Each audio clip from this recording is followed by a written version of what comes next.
Hi, my name is Mark Crawley and welcome to Diversity Connect. Really excited today to talk about something that I'm going to be honest, I was surprised that not many people knew about, and that's about an organisation called Auticon. So Auticon are a IT consultancy that recruit only for autistic technologists. So we're going to go through a little bit more about the history and their approach, and have a little a bit more of a look about what this looks like from a job seeker perspective. But yes, we thought as obviously we're trying to make sure that we give as much information to our job seeker community and neurodiversity community as a whole, that it'd be good just to highlight their existence today. Now, we're always very keen to have a balanced view on any advice we give. So we will look obviously at all aspects of their offering and requirements and etc. and where we think they are as an organisation at the moment. It is also worth saying that we have worked with them a couple of times, and we did place someone with them a while back, but it was around 2.5 years ago. So it's been a while.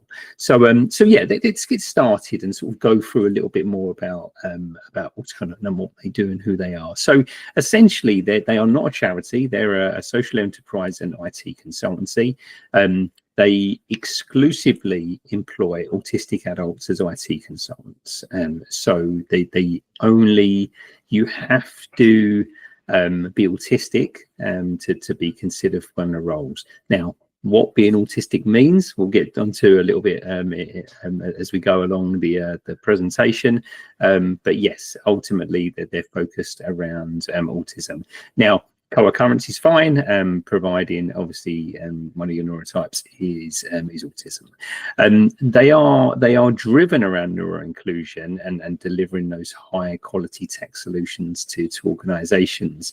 So as a rule, they sort of lean on the fact that organizations may struggle sometimes to have different ways of thinking in an organization, particular sectors, etc. But again, we'll get onto that as we go through this. There's definitely a mission there from the ownership and leadership to try and change the high employment rates, and very, very purpose driven in the type of information that they put out there. And it was started by I'm probably going to do his name injustice, but Dirk Müller-Remus in 2011 in Germany for his autistic son. He, a little bit like I suppose our journey really, where when myself and Julia were a bit concerned about Thomas, he was very concerned about his work opportunities. He was very, very strong in technology, his son, but he could see some challenges. And from a high profile perspective, Richard Branson is an investor, and they have a suite of investors globally. So when we talk about them globally as well, they are an organization that does operate in a lot of countries to different levels, admittedly, and the merger with a company called Unicus in 2023 gave them a sort of sizable footprint across the globe. So you can see there now, that is, well, I didn't even count those before, Lemon. I think it's around 15 different countries that they operate in. So again, it's an organization that's starting to have a bigger presence. They're definitely the biggest IT consultancy that focus solely on autism on the planet. And obviously they cover a lot of different areas. Being open, we're going to talk predominantly around the UK today because that's where our experience is and that's where most of our members are. But it's also worth looking at Auticon on their website, looking at the localized websites to see what they can offer. And what's interesting, and I noticed this morning, is there's slightly different requirements in terms of eligibility for roles and applying for roles and jobs, etc. At Auticon. So yes, that they are getting bigger, and again have a significant footprint across the globe at the moment, which is good to see.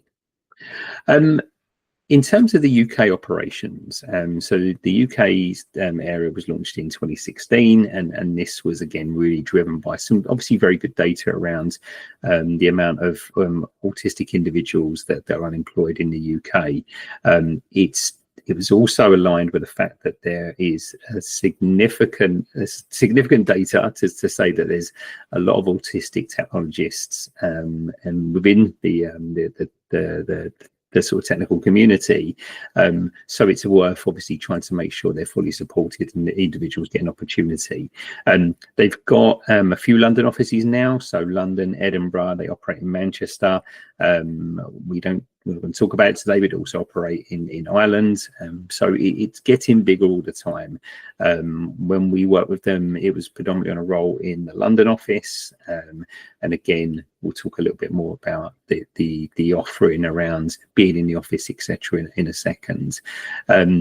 Look, the unemployment rate was even worse back in 2016, and it's getting better. And obviously, Auticon have a purpose to try and make sure that they close that gap as much as they can, similar to the, I suppose, the purpose that Diversita has. But what they want to do is make sure that they integrate people into UK businesses. So the long and short of the way they operate is they are essentially an IT consultancy. So they'll go to companies and say, look, you have some problems, you have some technical challenges, you want a new system implementation, you want people to look after your data, you want a variety of roles or jobs to be done within IT. We have a team that can do this. They do specialize in certain sectors like data, cybersecurity, and development, but predominantly areas like Python, etc., from a development perspective. But they also believe that they're not looking for too much of a siloed approach here. They want their teams to be integrated into organizations. The model is that most individuals that work for Auticon will be managed by a project manager from Auticon or a job coach at the very least. And because of that, people get the level of support they need. Now, they do vary in the type of things they do. Sometimes it might be a big project. So you might see some research around, I think it's the Bank of Ireland and NatWest, etc., and one of the local train providers or rail providers. But there's probably some smaller projects going on where they're working with maybe 1 and 2 people for short-term pieces of work, etc. But the general model is that if you work there, you're supported by a job coach, etc. So again, they're pretty clear about what they do. They're also pretty clear about what they don't do, and they're not looking at the moment to offer roles within finance, creative industries, etc. It's predominantly a technical or an IT company. Okay, so their general approach really is obviously we've mentioned already around they focus on IT. What they do is they actually hire people permanently, so which is actually a really positive approach. So some IT consultancies may train up people and then obviously utilize them and pay them when they have a contract with another client. What Auticon does is, I suppose, they roll the dice really. They hire individuals, train them up, and then obviously go to organizations and say, look, we've got this great team, we've got this great amount of skills, etc. Now, sometimes it can work in reverse. They might secure a big contract and need to hire people quite quickly. But ultimately, the key thing here is they do pay people and they do hire people permanently. So if you work for Auticon, you're a permanent member of staff at Auticon. If anyone knows any different, then please let me know, but that's the information I have. People are supported by job coaches on an individual basis, and I've met some of the job coaches, and they're very, very good, and they do make sure that people are given the amount of support they need. But of course, they will look at skill matrices and looking at the talents that people have and trying to align with client needs, etc. And one of their key focuses is around this client education piece. So you're going to organizations and you're saying, this is why you should be hiring and this is why you should be supporting autistic individuals in your company. This is why this different way of thinking is going to add so much value to your organization. This is why this group that we have, or this organization have, or this skill we have, will really, really make your company better. So again, a lot of training is done on that side to educate organizations. I will say that most of the companies that I think I've seen Auticon work with already sort of have that buy-in at that point. You know, I mean, they want to do something positive. They want to bring in different ways of thinking. So a lot of the time it's the day-to-day understanding. How do you manage someone who's neurodivergent? How do you support someone who's autistic? How do you create quiet spaces? How do you look at flexible working? All of these other things. How can you be an inclusive manager? And of course, the recruitment process with Auticon, they are trying to make it as friendly as possible. Now, I've worked with them a couple of times, and it's pretty good. It's pretty good, and you'd expect it to be, obviously being an organisation that focuses around autistic individuals.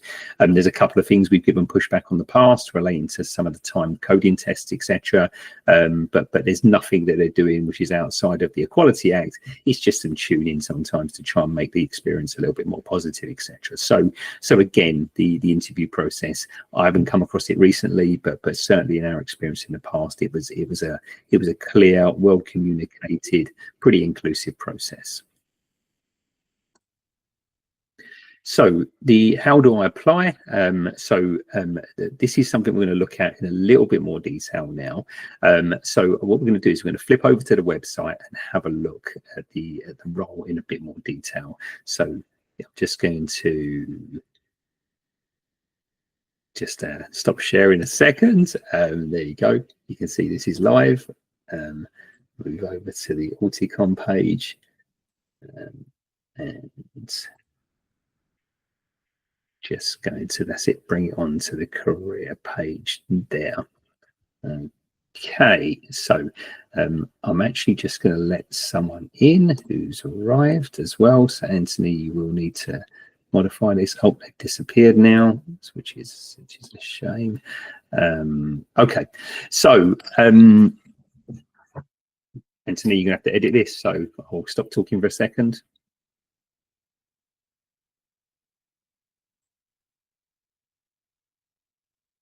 So we're now onto the Auticon career page, and what we're going to do here is just go through what it looks like when you click on the careers tab.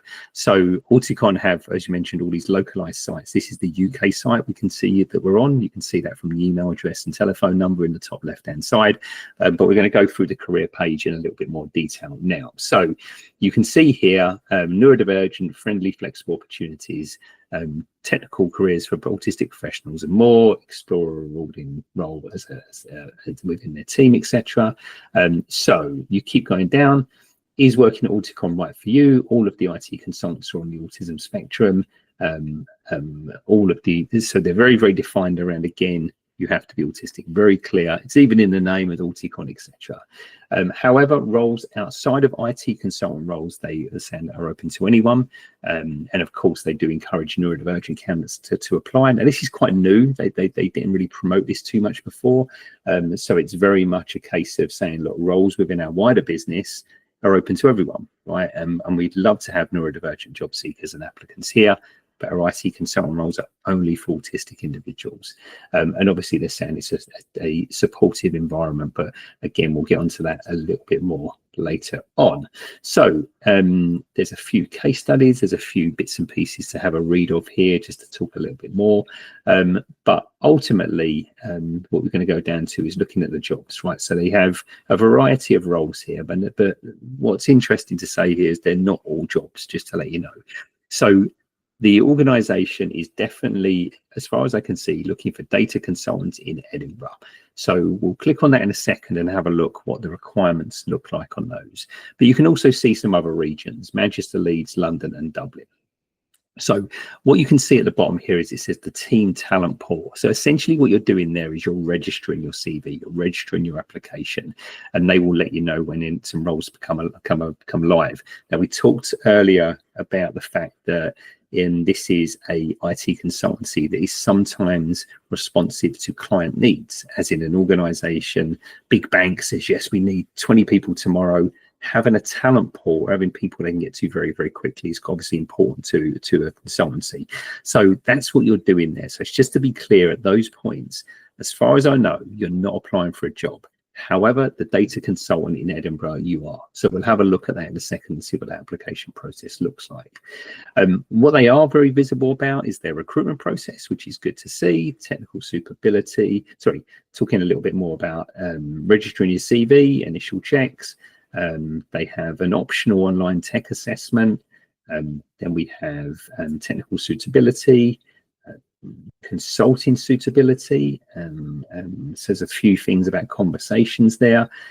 What I suppose they're trying to do here is the fact that they are a consultancy where you may be business facing, you may have to operate with stakeholders, etc. So again, I'm not sure how that's qualified, but again, they're reasonably clear about it. There is an in-person meeting with someone to just again to talk about, I suppose, your suitability for the role and to answer any other questions, etc. But in my experience, it's quite a two-way process. There's a lot of opportunities to ask questions and see whether it's the right organisation for you. What we do is that you can see here they have associates and a little bit more description. They have a separation around consultants, and they talk a little bit more about what the difference is there, etc. And senior consultants who may be team leaders or responsible for others. There's also a spotlight on Sarah. And a few other bits and pieces, statistics. But what I wanted to get to was the FAQs at the bottom here. So this is quite interesting to see. So let's have a look. So some of the clients you can see very much big blue chip organisations: Deloitte, Disney, UBS, KPMG, Scottish governments, all of these other ones. Mentioned Deloitte a couple of times. I'm sure that's not sure it's not deliberate. So these are big organisations and big corporate organisations that do this. People like Deloitte and NatWest have been quite visible about some of the support they give to the neurodiversity community, and so have Zurich more recently. How much do people get paid? And the salary range for each role is provided. So we'll have a look at that in a second. Of course, they provide training. There will be opportunities for ongoing professional development. But they're looking for people sometimes who do have some experience already. They're not looking to train people from scratch into tech roles. A lot of the time, and you'll see this on the job spec, they're looking for people with computer science degrees, etc. Again, always honest, they have been accused a little bit of being a little bit cherry picky in the past, looking for people who've got sort of masters in computer science, borderline the sort of savant level experience around autism. It's not a charity, and they're very open about that. And they're a for-profit private business operation, social enterprise. And social enterprise essentially means there's a significant amount of your profit you need to reinvest into making your company better and right for everyone. Key question now: does Auticon employ people who are not autistic or neurodivergent? Great question. All of our technology consultants are autistic. Evidence of an autism spectrum condition diagnosis is required to work as an Auticon consultant, but it's not required at the point of application. Careers working as a member of the operations team are open to autistic as well as non-autistic applicants. These jobs include executive, leadership, human resources, recruiters, finance, etc., etc. Do you offer remote or work from home careers? Since the pandemic, Auticon continues to work in a hybrid way. All of our staff spend time on working from home for consulting roles, commuting to the office, etc. However, as we appreciate the impact of commuting and office environments can have on our consultants, we ensure reasonable adjustments are implemented.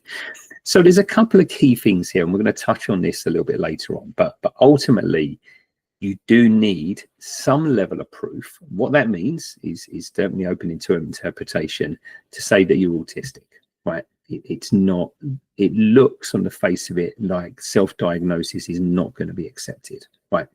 There is also, you can see there, a bit of ambiguity about where you're going to be working, right? So because of the demand from the end client, these big clients like Deloitte and Disney and all these other people, there's going to be they're also going to be quite subservient to those organisations to say you would need to be in the office. We need people in the office for a certain amount of time, etc., etc. So the long and short of it is that there's two key things to take into account here. And I'm not saying it's a negative. I'm just saying that these are facts, right? That you are going to need to prove that you're autistic in some way. And again, you can talk to the recruiter and Auticon about this, and it's very likely you're going to need to be in the office, right? So there's at least 2 days a week, according to this. So let's go back up to the role where there is a role, because the other ones are talent pools. So we're not going to cover those too much today. But if we look at the data consultant in Edinburgh, let's go into this role a second. So you can see here, they explained about what they are a little bit more. What's good here is that I quite like it's quite open. So this is a role for an Auticon consultant, and so you can have experience in a variety of areas, and if you can demonstrate those, you'll probably be considered for the role. Registering your interest. We always want to hear from people who are looking for roles, etc. You can find more about the recruitment process, which we've had a look at. Their hiring is demand driven, so timelines are variable based on client needs, etc. But it looks like at the moment, because this is not a talent pool role, there is a demand in Edinburgh. They're very open around salaries. It's quite a wide sort of spectrum according to around the salaries. Obviously for more senior consultants, particularly if they've got a PhD, etc., it looks like they may consider paying more. It's a permanent contract, 25 days holiday, a few other things, sort of friendly and productive work environments, etc. But then they look at the essential criteria. So if these are the things you have to have. So you are in the process of attaining an autism diagnosis or evidence, you already have a diagnosis, or alternative documentation to evidence autism. So that last one, I don't know what that would be. I've not seen many examples of that. Maybe if you've had some sort of private assessment through a psychologist who's qualified to give an opinion, I don't know. But that's something to maybe consider when you're looking to apply for this. Right to work in the UK. So you would need to prove that you have the right to work in the UK. I don't think they're going to sponsor visas or anything like that. Some relevant work experience or practical application of skills. The ability to commute to central Edinburgh on a regular basis, 2 to 3 times a week. So, which is interesting. So they don't want to consider people who are longer than 1.5 hours away. And of course, demonstrable proficiency in Python and a few other technologies as well, or experience in these areas. Now, there's some desirable criteria here they put down around cybersecurity, cloud-based technologies, security clearances, etc. But none of these are essential. So you can see there's a variety of things here, which are pretty clear. Applying for the job, it takes you to, just going to go to this other website here, where you can register your interest for the data consultant in Edinburgh. Again, it's a bit of a repeat, really, of the things that we've seen so far. In terms of registering your interest, we go right down to the bottom here, and you can see they ask a variety of questions about: do you have evidence you're autistic? Are you eligible to work in the UK? Can you commute to the Edinburgh office? And do you have experience using Python languages, etc.? Now that will open up some of these other answers at the bottom, depending on how you answer.